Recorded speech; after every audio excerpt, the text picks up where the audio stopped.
Welcome aboard, applicants. We are resuming our tort law review, part 2, beginning with strict liability. Now remember, strict liability is carries with it an absolute duty, and it is liability without fault. Now, what does that mean? What is absolute duty? What does liability without fault mean? It means that the duty aspect that would ordinarily be proven by negligence has already been proven. It means that the breach of that duty, which would ordinarily be required under negligence to be proven, has already been proven. So in essence, absolute duty and liability without fault is that the duty element and the breach of that duty have been proven. Now, we want to make sure to keep with our template for strict liability that we make sure we mention the type of strict liability. I'll type that in here. Type of strict liability we're dealing with, whether it's an animal or an activity. That'll be what we note up here, and the particular discussion that goes with each. We would then talk about actual cause, but for test primarily. And then we would go to proximate cause, foreseeability, damages, both general damages and special damages, and then particular defenses that would come out of that, primarily assumption of the risk and possibly comparative negligence. Now, going into animal type strict liability, we make sure that we talk about whether the particular animal in our hypothetical, in our fact pattern, is either a trespassing animal, one that goes from the land of the animal owner onto the land of another and causes damage to that land or to others. The actual animal owner would be liable for that trespass. Now, we may have, in terms of animals, a wild animal. Sometimes it's called an exotic animal. And what is it in the wild animal discussion that we're going to be looking at? Whether the owner, the defendant, knew or should have known of the dangerous propensity of that particular animal to engage in that particular type of harm. And that's what we're looking at here under type of harm that would be consistent with the animal in question. Now, well, what would that mean? That, for instance, the type of harm generally inflicted by a snake would be a bite. The type of harm generally inflicted by we'll say a monkey would be something involving their hands, okay? And therefore, we would be looking to those types of harms being consistent with that particular wild animal that is in our hypothetical, and we look to see whether the owner, the defendant, knew or should have known of that wild animal's dangerous propensity. And if that is met, they are strictly liable for the damage that wild animal caused to the plaintiff. Now, if we're dealing with domestic animals like dogs, cats, cattle, would be consistent with that as well, then we would also be looking to knew or should have known of the dangerous propensity, because we're looking to see, again, and I'm sounding like I'm repeating myself, whether or not the type of harm by the domestic animal that was inflicted on the plaintiff was consistent with that type of harm the animal is known for in terms of inflicting harm. And what on top of that, we were looking to see whether or not that known dangerous propensity was known by the animal owner, the defendant. And if that's the case, the defendant is strictly liable for the damage to the plaintiff. And that's pretty much animal strict liability in a nutshell. Then we go to activity. In the activity, we're looking to see whether it's an ultra hazardous or an abnormally dangerous activity. Mainly, the modern reform is called what would otherwise be an ultra hazardous activity an abnormally dangerous activity, and it's just simply that something that's not. Oh, let me. Sorry about that. Let me. Thank you for your patience. Let me come down here. Thank you for your patience here. Oh, let's try this again here. Undo. Oh, okay, well, I'll just copy and paste this up here. Okay, there we go. All right. Now, we're looking to see, in terms of an activity, if it's an abnormally dangerous activity, it's an activity that's not a normal activity. Now remember, even though like activities that are normal, like road construction, carry with it a dangerous aspect to it, it wouldn't be considered abnormally dangerous. But situations like blasting, crop dusting, and situations that flow out of those particular classic examples would be considered the ultra hazardous or abnormally dangerous type of activities sufficient for finding strict liability on the part of the defendant. Now, remember, that isn't where the story ends. We're looking into our balancing test to look at the factors, these particular factors in general, that whether or not the activity in question posed a substantial risk of harm. We're looking now into the magnitude. What is it that the activity posed in terms of a substantial threat to human life? And then we look to see now against that the value of that activity. Remember, the value of the activity is the activity's utility. If it's concerning, let's say, oil drilling, and that particular community is known for oil drilling, then that particular activity, although abnormally dangerous, or maybe, or I should say dangerous, may carry a high utility. In other words, even though it might be that activity might pose a substantial risk of harm, great magnitude, the value of the activity to the community, the utility, would the value of the activity, the utility to the community would be high. Also, we're looking at too the actual location where the activity takes place, the appropriateness of activity, which would be that particular location. In other words, even though that activity may have with it a high utility value, the appropriateness of that activity taking place right there, the location, may not be the safest reasonable, I should say, the safest way of going about conducting the activity that the defendant is engaging in. Now, also too, we're looking at, can that activity be made safe by a reasonable means? And oftentimes, this is a flat out no. Okay, but you have to ask the question nevertheless. Now, I'm going to borrow factor number 5 and bring that up here, and I'm going to copy it so that you can see that our balancing test is technically answering our fifth element. So it's more of a proof that establishes this particular question, or answers this particular question. Whether the risk of that activity, we looked at that here, so that the substantial risk of harm, the magnitude, outweighs the utility, the value of that activity to the community. Even though the activity may have a substantial danger or pose a substantial danger within its operation that the defendant is undergoing, the value of that activity to the community is great and greater than the particular risk of harm, the substantial risk of harm to others that the activity poses. And then we're looking to the two additional considerations: the appropriateness of the activity to that particular location, and whether or not that activity can be made safe by reasonable means. Reasonable means would be safety precautions, and that's what we ask ourselves on the fourth element. If that activity, although a dangerous activity, a substantial risk of harm kind of activity, can it be made safe by reasonable means? And then we ask ourselves again the question, whether the risk outweighs the utility. And we circle back up here and are able to establish whether our activity is an abnormally dangerous activity that would cause the defendant to be strictly liable for the harm done to the plaintiff. And remember again, just doubling back here, our template. We insert our type of strict liability.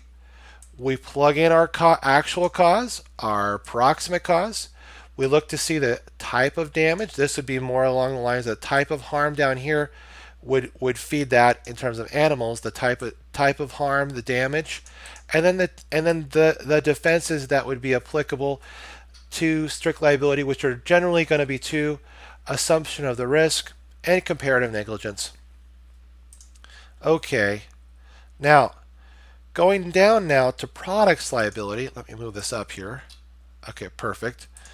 We look to see our special acronym here, SWIMMIN, and mainly in products liability, we're looking to see I should say this, that products liability generally fits into 5 particular categories. Remember, products liability is technically its own creature in torts, in that it has 5 very, you could say, we've seen negligence before, a common term, and we've seen strict liability before. We just talked about it, but it's a different kind of strict liability, and it's a different kind of negligence, and it's a different kind of warranty, because products, again, we just to reemphasize this, is its own creature, and that's why we need to address all the 5 elements that are, I should say, the 5 possibilities that products liability can manifest itself, and rule out which ones don't apply and which ones that do, and then address the ones that do.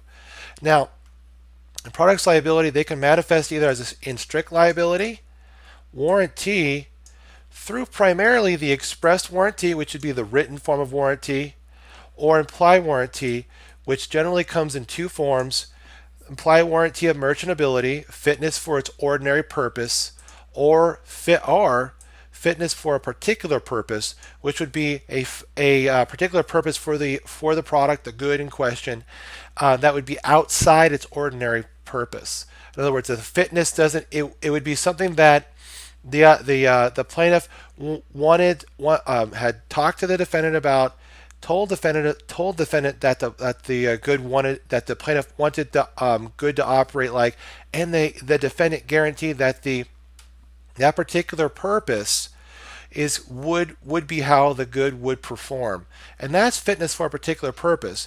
Now, and that's also consistent with implied warranty, and so that's the second form of products liability. The third form of products liability would be intentional torts, which primarily takes the form of a battery, which would either be desiring a particular outcome to occur, or having knowledge to a substantial certainty that a particular course of conduct will result in an outcome. And then now down here under the 4th particular aspect of products liability, misrepresentation. And misrepresentation tends to pop up a lot in all different areas in our study of the law. This area here is very consistent with the misrepresentation proper, which is misrepresentation of a material fact with the knowledge that the other party would rely, the other party justifiably relies, and then there is harm to the plaintiff as a result of that reliance, and pecuniary harm at that too. Now, down here under negligence, remember we just said this before. Even though this looks like negligence, and it is, carries with it the same elements, it's a different type of negligence. It's a product liability negligence, rather than what would be considered an ordinary negligence situation. Now, we want to make sure to not forget that products liability generally finds its home within the case of Greenman versus Yuba Power, that a defendant manufacturer is strictly liable for putting a defective product within the stream of commerce that causes harm to the plaintiff. Again, under Greenman versus Yuba Power, a manufacturer defendant is strictly liable for putting a defective product within the stream of commerce that causes harm to the plaintiff, which the plaintiff could be here. We're going to talk about this, a foreseeable user. Okay. Now, down here under negligence, we're making sure, and I'm going to be pulling out 2 in particular. Why just 2 out of here? These are the 2 that generally pop up in a question, and that would be negligence and strict liability. Remember, negligence and strict liability, what type? Products liability type of negligence, products liability type of strict liability. Now, under negligence, we want to make sure to bring in our rule for Greenman versus Yuba Power. We put that underneath there. Now, after having supplied Greenman versus Yuba Power under negligence, we go now into duty. And remember, under duty, this is a different type of duty. We're looking now concerning the product as to whether the old common law would apply, or the modern reform. And mainly now everything goes modern reform.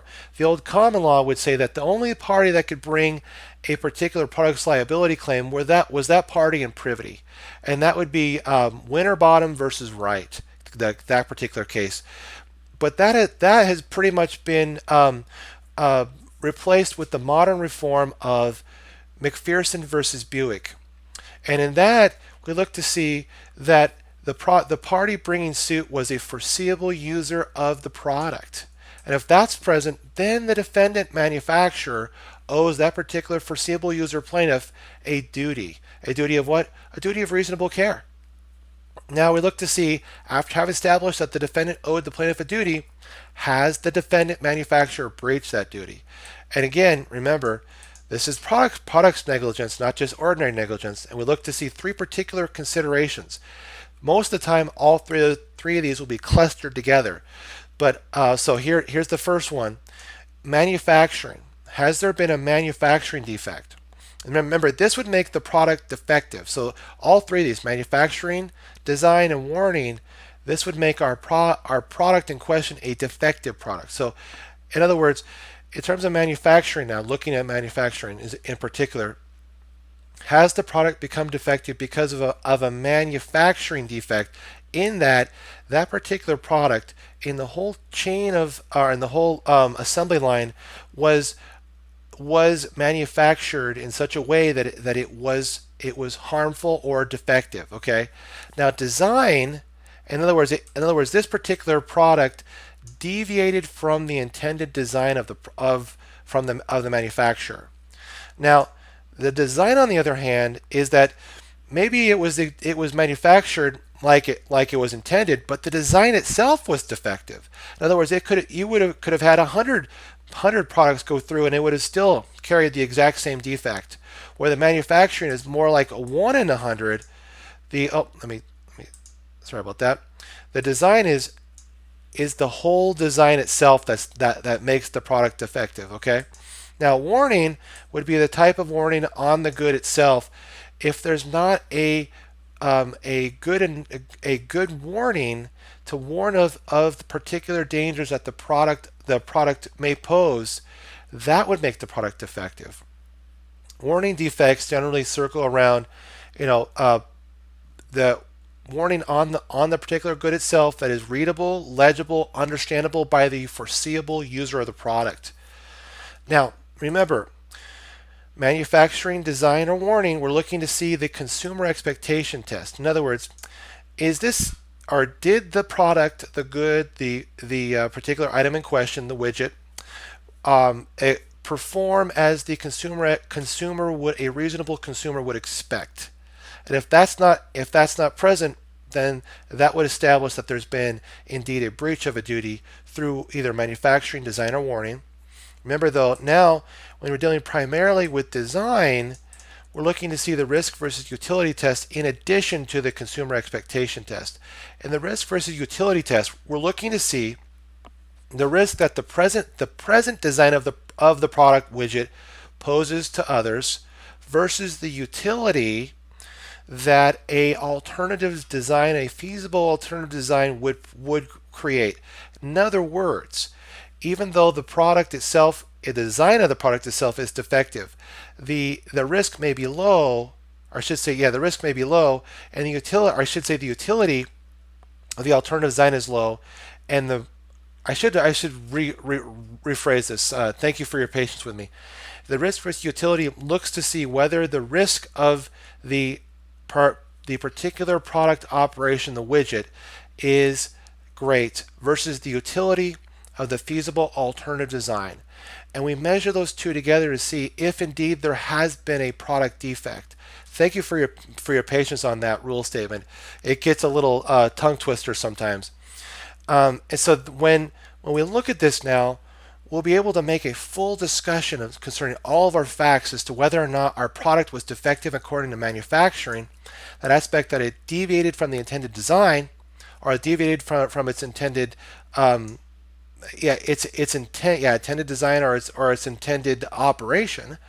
And now we look to see into the second consideration whether the design itself was defective, not just the product operation. And then we look to see whether or not the warning on the product either wasn't there or was the warning defective. We look through the lens of all three of these through the consumer expectation test, whether a reasonable consumer would expect the product to operate like it did.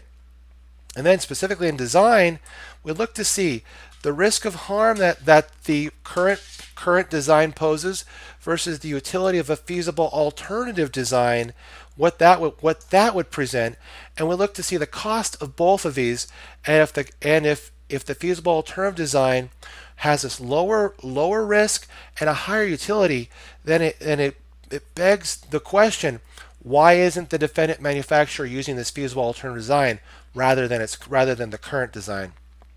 Okay, now after assessing all of this in terms of our analysis, we're looking to see actual cause, which we already talked about. We're saying is the but-for test, saying that but for the negligence of the manufacturer, the plaintiff, foreseeable user, would not have been harmed by the product. Now, under proximate cause, we're generally looking into foreseeability. Was the product, the defective product, would that have foreseeably caused harm to our foreseeable user plaintiff? Then we look to see under damages, general damage and special damages. Again, general damages are that non-economic pain and suffering, loss of the ability to enjoy life, and special damages, those economic damages like lost wages, lost future earnings, out-of-pocket medical expenses, and maybe even replacement of the widget or good in question, replacement or repair.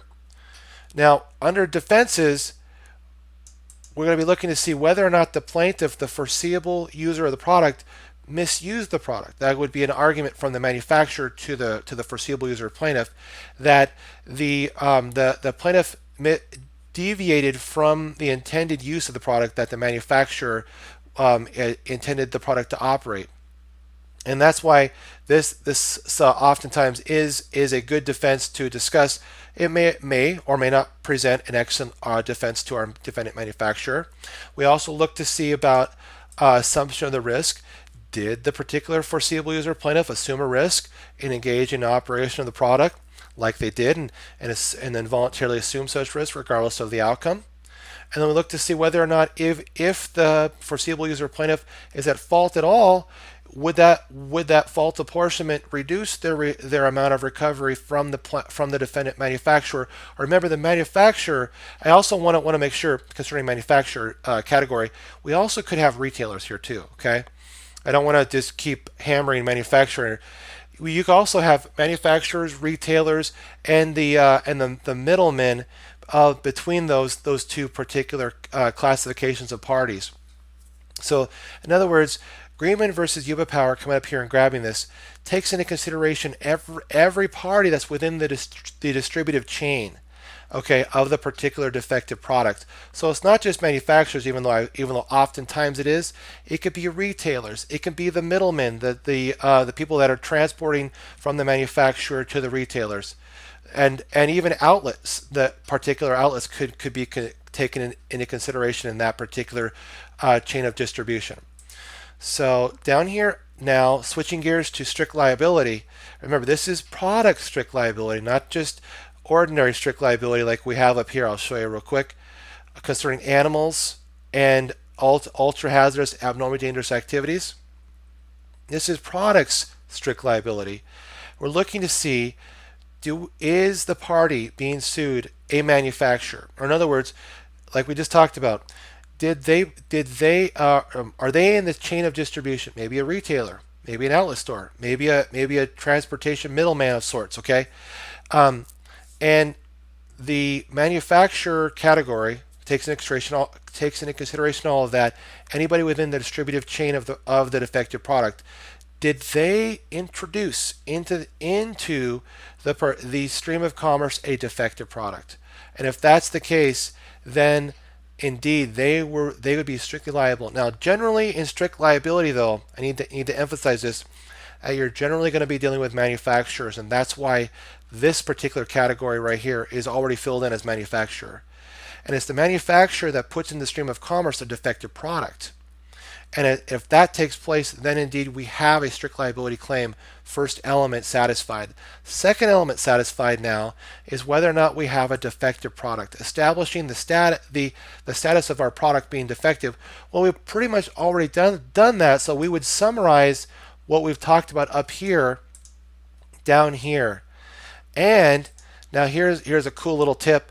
We get to talk about actual cause, proximate cause in our damages discussion in a supra-like way, meaning that we can copy the work that we've already done up here, maybe adding a word or two that we want to add to our discussion, add to our analysis down here. But mainly, it's going to be the same actual cause that we have up here, and mainly it's going to be the same proximate cause that we have here, and of course the same damages that we have up here. This will help a ton in streamlining the writing time for most efficiency.